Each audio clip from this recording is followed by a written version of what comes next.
Hello and welcome to Loving and Leaving Clonmel. In this series, we share the stories of Clonmel natives who've moved away and are now living all over the world. We'll hear about their roots, what they miss most, and what life is like for them now. In this episode, writer Eileen Heneghan speaks with Aileen Slattery, who is now based in Sydney, Australia. The River Suir runs through Clonmel and sits at the heart of this story, a river that carries childhood memory, loss, and still somehow remains a place Aileen loves. I grew up in 39 O'Connell Street, right in the centre. I walked to school every day over the Gashouse Bridge. There were a few times when the place flooded, which was great because I didn't go to school. So I started at Loretta when I was 3.5 and then went the whole way through with Loretta. Were they happy days, school days? Yeah, they were all right. I don't honestly, I don't have a lot of recollections. I have a great fondness for the nuns who were there because those days that we had a lot of nuns. We had a few lay teachers, but we had an awful lot of nuns at that stage. They were, particularly when I was young, we were all little, they were very kind. What would a typical day have been like in Clonmel for you growing up at home? Yeah, well, after school, I'd come home and I'd usually work in the shop until the shop closed. We had a TV shop, so that was Joe Slattery.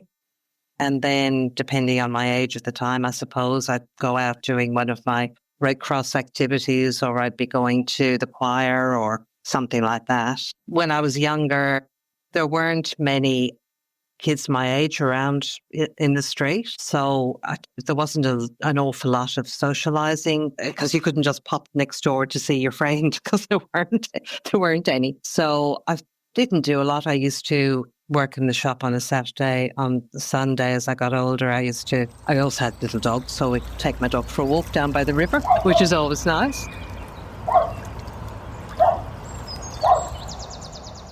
As I got older and I had a car, I'd take off and go on a Sunday drive as I got older and had other friends outside of school, a couple of us would take off in the car and just go and do nice Sunday drives. And when it was on the odd day that the weather was good, we might go down to Clonmel or Dungarvan or something like that. And then in terms of interests, as you grew into your from you were small and then into teens, what did you like doing or love doing?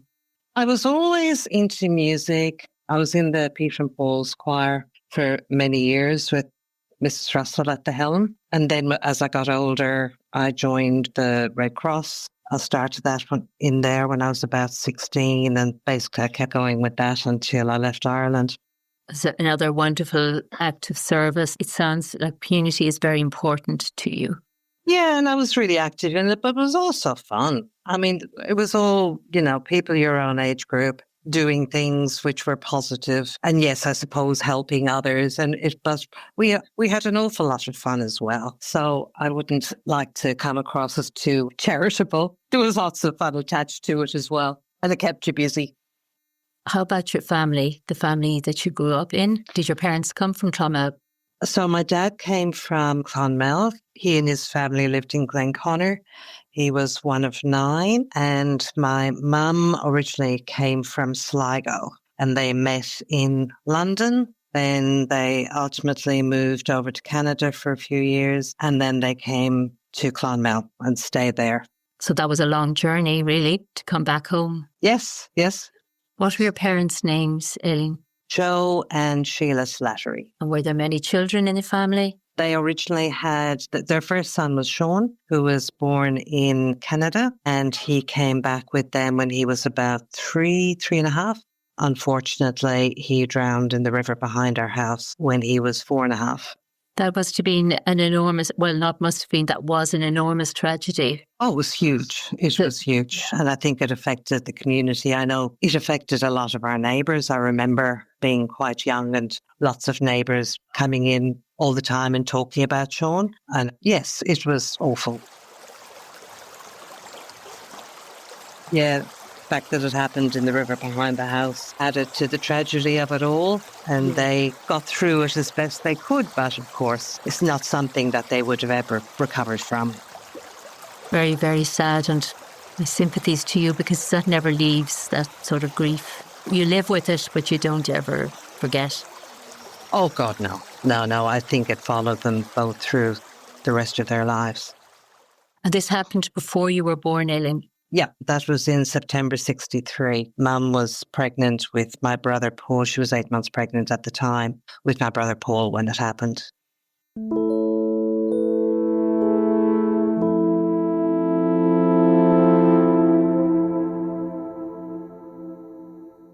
One of Aileen's neighbours and childhood influences is Mary Carey. Now almost 103 years old, Mary recalls Aileen as a child. Mary, what was Aileen like as a little girl? She was lovely. She played in and out our house, and she was the only child in our end of the street. Mary recalls the tragic passing of Sean. The neighbours were very, very good to his mother and father. It was the first child that died in O'Connell Street. When his father came home and told that John had died, everybody broke down, and they had one of the biggest funerals.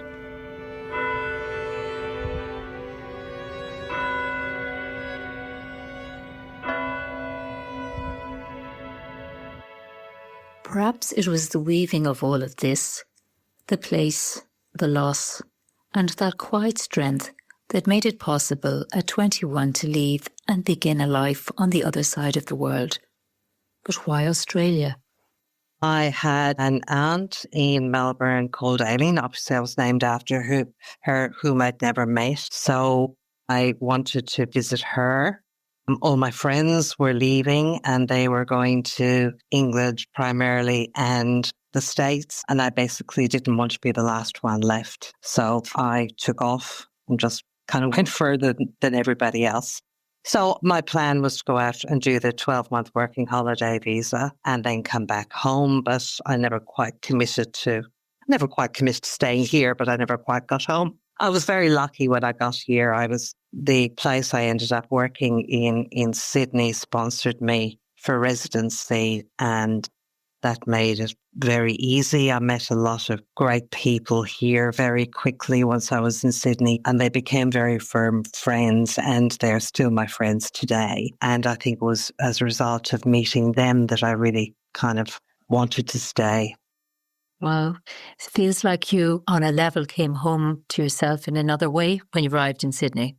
Yeah, I was incredibly lucky. I mean, I'd been in Melbourne first and I didn't find that particularly friendly, but it depends on, who you meet. And obviously, when you're here by yourself, your main source of social life is through work. And I found in Melbourne, they were friendly enough at work, but they would never, even though they knew I was living with an elderly aunt and uncle and knew nobody else in the world, it didn't really occur to them to invite me out with them to social things. Whilst I got to Sydney and I was out, I think in the first couple of days after I started this firm, I was out socialising with them all the time. Even though Sydney would end up being welcoming, it wasn't easy making such a huge adjustment to a life so far away. I was terrified. I cried all the way from Clonmel or from, where did I go? Shannon. From Shannon to Singapore. By the time I got to Australia, I was absolutely shattered. And I was nervous but I got through it. But it wasn't, I didn't feel particularly brave. There was many times I go, what the hell have I done? Particularly because I was so alone. And then when I came to Sydney, I was completely alone. I do remember walking down the street one day going, I could die in my room in this hotel and nobody would know. And so, I did have the odd dark thought. Well done. Yeah, so it wasn't easy. It certainly wasn't easy. And I was at stages just so wanting to just get on a plane and get home again. And you just had to go through these things and, things, they do work out. You've just got to hang in there until things get better, and things got better.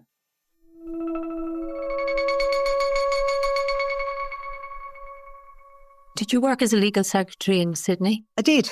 So I did temp work as a legal secretary for when I first came to Sydney, and that's where I met all these friends and they sponsored me and I ended up staying at this firm. And then a couple of years down the track, I started studying part-time for a law degree and ultimately I became a lawyer.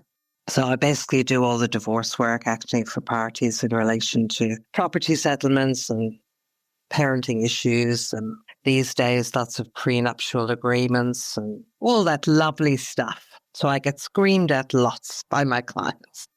It's remarkable, again, bringing all your gifts and I think strength, and how amazing your determination, to really work your way to where you are now. And do you work in a company or do you have your own company?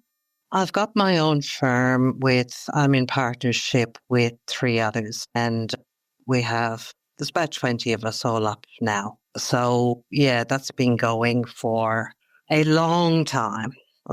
So it's and we're based in the centre of Sydney. It's hard work, but that's life.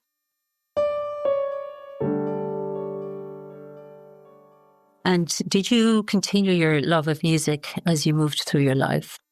Once I moved to Sydney, I did join a choir, which was the St. Andrew's Cathedral Choir, which was based in the city. And I really liked that. But at that stage, I got incredibly busy with work and I just couldn't commit. And that was a choir that you had to commit to quite fully. So at that stage, I basically had to relinquish that. And I've only just started back now in the last 3 years. I've joined a community choir and I'm really totally enjoying that. And it's not a pressure. We did sing at the Opera House in November, which was incredibly exciting. But and yes, we worked very, very hard for that. But normally it's not a big pressure.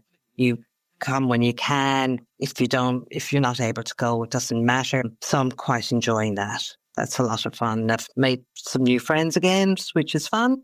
Because when you get into your 60s, you don't make as many friends. You think you've probably got your community around you, but it's actually lovely to meet new people again. So, yeah, it's been fun. Fantastic. That must have been an incredible experience to sing in the Sydney Opera House. Such an incredibly beautiful building. It was amazing. And there was 600 of us and it was amazing. It really was. It was a real pinch me moment to be standing there. Yeah, it was just amazing. And we did it well. We didn't stuff it up. When you come back, how is it coming back? The early years first, while your parents were alive, and then... Yeah, my dad died before came to Australia, which made it much harder for me to actually go. But Mum was very supportive of me going and was great in that respect. So my early years of coming back are... the memory is Mum at the airport and probably being there for hours beforehand, and the excitement of seeing my mum and how she looked after me and all that kind of lovely, lovely stuff. And I miss that incredibly, obviously, after she died. I was there. Well, when she got sick, I came home and I was with her for the 3 months before she died and looked after her at home with the help of the amazing hospice nurses in Clonmel. God, they were amazing. But yeah, ever since then, it's not the same when your mum's not there. I mean, my brother's there and it's lovely to see my brother, but he can come over here. It's that thing of, when you're going home and you don't have a home anymore. And I went home for a friend's wedding and I stayed at the Clonmel Arms. And I thought, this is really weird. This is my hometown and I'm staying in a hotel. It was quite nice. I like being in Clonmel Arms, but it was still, it was a very odd feeling. Yes, I can understand that. And that sense of being home in your town and just around the corner from your original home and the changes that take place. Yes, I must say, I was quite shocked when I went home in September in terms of the town itself of Clonmel. My God. I was so shocked. It was so sad. And I brought 3 friends with me from Australia because I really wanted them to see, they really wanted to see where I'd grown up. So I was, taking them down the town and all the shops are all boarded up and it was quiet. And it's just so not what the town was like when I was growing up, it was so buzzy. It was such a great atmosphere at night. It was beautiful and all the lights everywhere. And Yeah, so it was quite a shock to see it this time, and really sad, really sad. Can understand that. I think actually I think there's we're in a very big transition in Ireland, probably all over the world, where, I think but there are great efforts being made to counteract that within Clonmel, and even this Junction Festival brings great life and many people to visit and the arts explored. And I think during difficult times, the arts support us as well. Well, I think that's just so important, so important. And there's some lovely parts in the town. I mean, when I was growing up, I remember it was the Old Main Guard with John Cooney's pub down there and everything. And what a beautiful job they did of that. It was just gorgeous. Absolutely. Really miss the Clonmel Arms, because I spent half my life there. But there's still some very beautiful parts. Still went down the quay, walked down there, because that was the walk I'd done all my life, living in Ireland. So there were some lovely places. Obviously, St. Patrick's Well is one of the closest places in my heart. And it was lovely to take my friends out there, and they could see how beautiful it was as well. Going down to Marlfield, Sandybanks is a hell of a lot more sophisticated than it was when I was a kid. And it was lovely going to those places. Sad to see the Friary gone. They're closed. And, it's change. And I'm hoping, I've been checking up on the Facebook pages about Clonmel and everything, and I'm seeing that there's movement there to get it going again. And I really, really hope that works, because it was such a good town. One thing I used to do in Clonmel, which I don't do anymore, was, even though I wasn't particularly religious, but I used to love, when I was a bit down or whatever, just going and sitting in the Friary or Peter St. Paul or St. Mary's, but primarily the Friary, and just getting that sense of peace. So sometimes when things are going a little bit awry, I do think about sitting in the Friary and having that peace and quiet and tranquility. So there's often times I think of Clonmel. Often, you don't forget that, and it's part of me. Absolutely. And they were your formative years. Absolutely. Absolutely. I think I was very lucky to be in that town and meet the people that I met, have the experiences that I had. Yeah, I would consider myself very lucky. I made some lovely, lovely friends over the years living in Clonmel, and some of them I'm still in touch with, which is great. Does anything from Clonmel give you succour or support? Does it come into your consciousness, Clonmel? It does. It certainly never leaves you. I think one of the biggest influences from living in Clonmel was I knew an awful lot of very strong women. And I think that they've had an enormous impression on me. And I think the impact of that has been that when I did come here, when I studied law, when I practiced law, when I was in my own firm, etc., I never really had a concept that I couldn't do those things because I was female, where I do hear that a lot. And I think that came from the nuns, who very much instilled a sense of worth in us. And people I knew in Clonmel, some very strong women, obviously my mum, but Mary Carey down the road is still, I believe, source of amazing strength and character. Livy Carew is another one. Peg Rostro is another one. All of those women, I think, have had a real impact on me in terms of you just think you can do anything, and you can.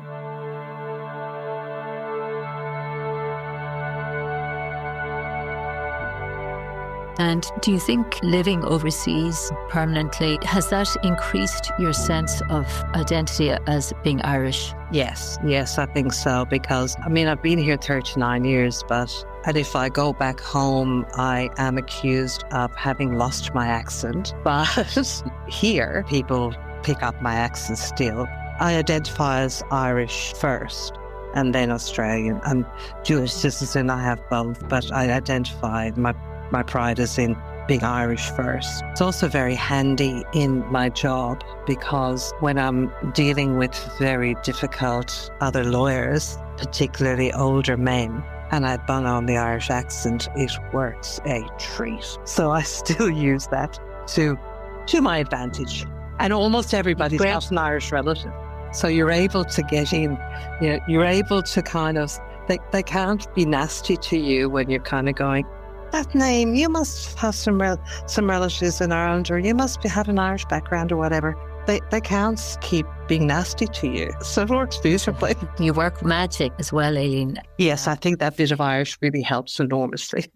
I know you've got very wide musical interests, but do you like Irish performers, composers? Absolutely. I was actually at the Blue Mountains Festival last weekend, specifically to see Mary Coughlan, who was fantastic. She's as good as she's ever been. She was wonderful. Fantastic. I loved Mary Black, Frances Back, Christy Moore, Eleanor McAvoy. Yeah, heaps. So love. The Irish music, I've always got that going. Favourite songs, Carrickfergus would be one of my favourites. Town I Love So Well, Phil Coulter, Katie, that Mary Black sings, like a heap of Mary Coughlan songs. I love Eleanor McAvoy's album from a few years ago, Alone.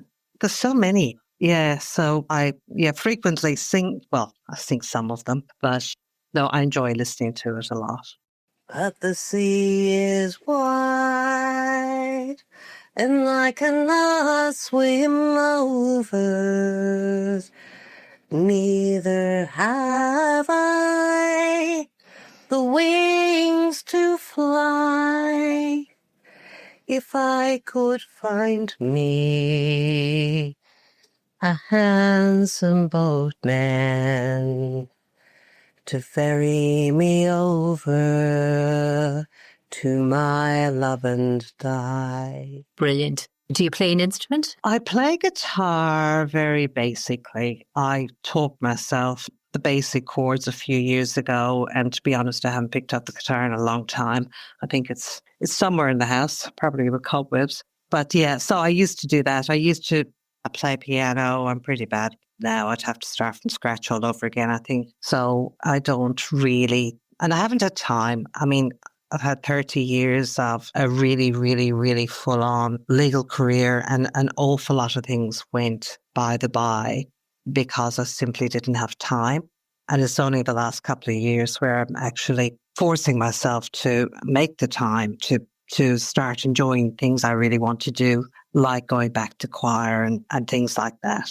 The great thing is that your sense of fun and joy and friendship, and that you've managed to weave that, and the recognition now that you can sort of open up to what you love doing and making the time, because it's never too late. Absolutely not. Absolutely not. One of the joys I've had recently was bringing together my friends from Ireland with my friends over here has been wonderful. Got some friends in one particular couple in Clonmel, and she's been talking to a really good friend of mine here for years, but they never met. And they finally met up last September, and it was just so nice. Everybody just got on so well. It was like, wow, this is cool.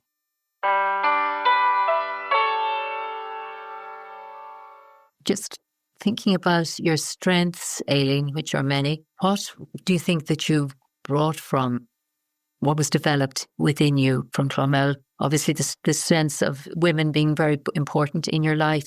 Mm-hmm. Yeah, I suppose that development of the social awareness of being in a small town, being part of a community that has kind of flown on, even though I'm in a big city now, but I still, yes, keep a lot of those social connections going.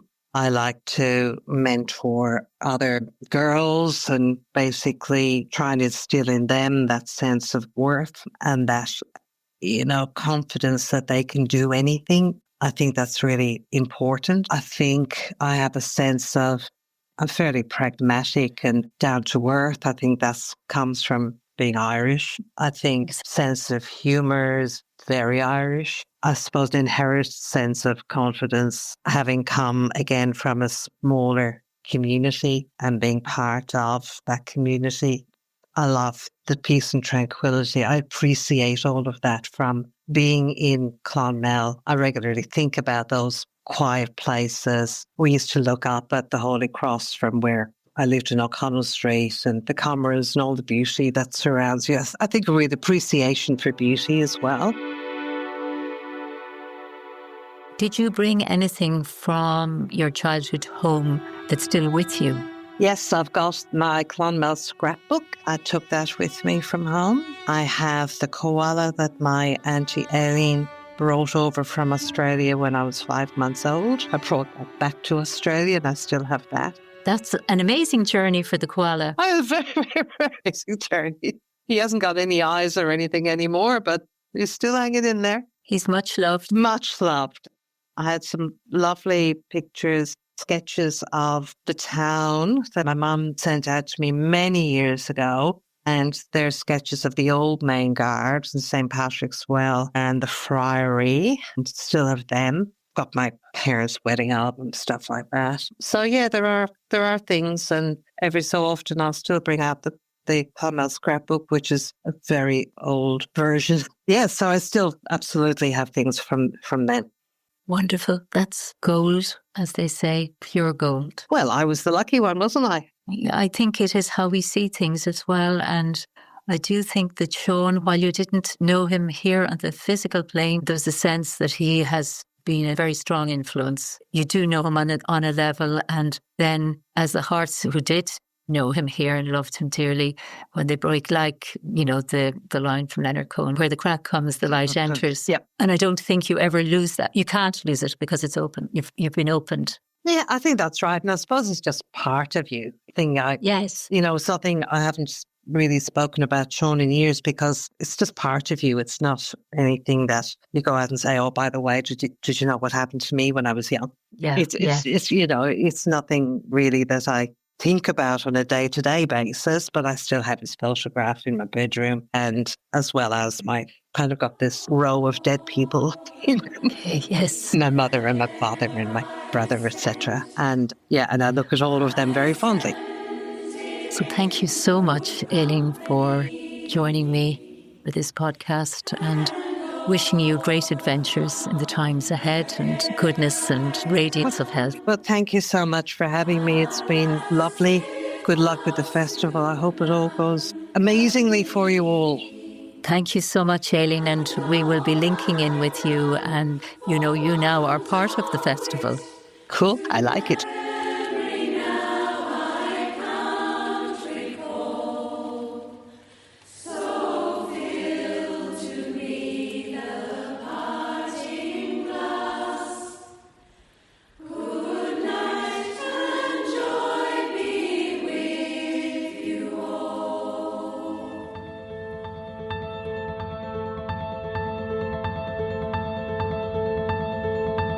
That was an episode of Loving and Leaving Clonmel, a project by the Clonmel Junction Arts Festival in partnership with the Tipperary Museum of Hidden History. It was created by Artistic Director Rebecca Lenaghan with podcast consultant Siobhan McHugh and Tipperary Museum Curator Marie McMahon. Technical production is by Michael Durick, with original music composed by Eamon O'Malley. Clonmel Junction Arts Festival is principally funded by the Arts Council and Tipperary County Council.